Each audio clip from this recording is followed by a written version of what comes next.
국민의힘의 재난예비비 추경 포함 주장에 대한 민주당의 반박에 대해 다시 반박하겠습니다.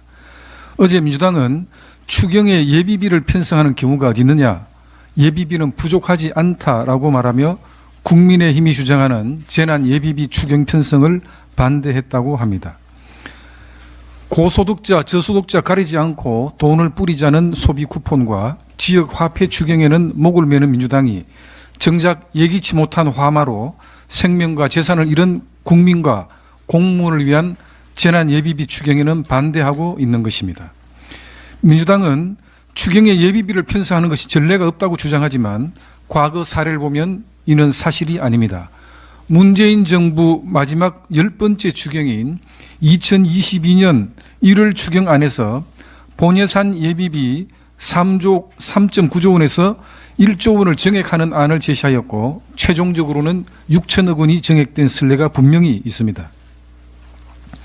민주당은 자신들이 일방 강행 처리한 올해 본예산 예비비 삭감 책임을 회피하려 하고 있습니다. 민주당의 본예산 일방 강행 처리로 인한 목적 예비비는 최초 정부안 2.6조 원에서 무려 1조 원이 삭감된 1.6조 원에 불과합니다. 이 목적 예비비 1.6조 원조차도 이 중 1.3조 원은 민주당이 고교 무상교육과 5세 무상교육의 목적 예비비를 우선 배정해야 한다며 지출 용도를 예산 총칙에 특정했습니다. 만약 이를 그대로 반영한다면 현재 정부가 실질적으로 집행할 수 있는 목적 예비비는 3천억 원 수준에 불과한 것입니다. 2022년 3월 경북 강원 지역에 대규모 산불 당시에 정부는 4,170억 원의 복구비를 집행했습니다. 다만 2022년에는 인명피해가 없었고 이재민은 587명, 피해를 입은 공장 등 건물도 59곳에 불과했습니다.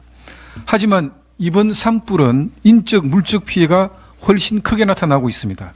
이번 산불로 26분의 사망자와 2만 7천여 명의 이재민이 발생했고 주택, 공장, 사찰, 문화재 등 209곳이 피해를 입은 상태입니다.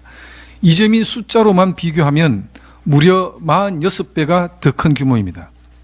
설사 이번 산불 피해에 대한 복구 피해 지원에는 문제 없다고 하더라도 하절기에 태풍 홍수 피해를 염두에 둔다면 재난예비비 복구는 반드시 되어야 하는 것입니다.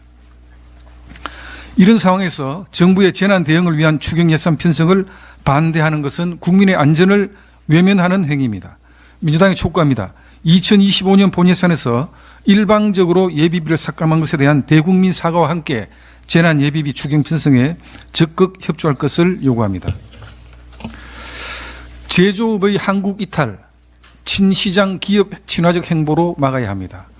지난 24일 현대자동차그룹은 향후 4년간 미국에 총 210억 달러를 투자하겠다는 계획을 발표했습니다.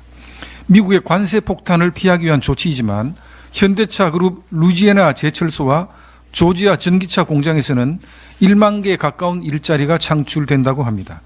우리나라 일자리 1만 개가 미국으로 빠져나갔다고 볼 수 있는 것입니다. 2023년에 2,816개의 국내 기업이 해외로 이탈한 반면에 국내로 다시 돌아온 기업은 22개에 불과합니다. 한국경제연구원에 따르면 해외로 나간 기업의 96%는 국내 복귀 계획이 없는 것으로 조사되었습니다. 이와 달리 미국은 매년 400개 이상의 자국 기업 복귀를 위한 유인책을 제공하고 있고 일본도 매년 600~700개의 기업이 자국으로 돌아오고 있다고 합니다.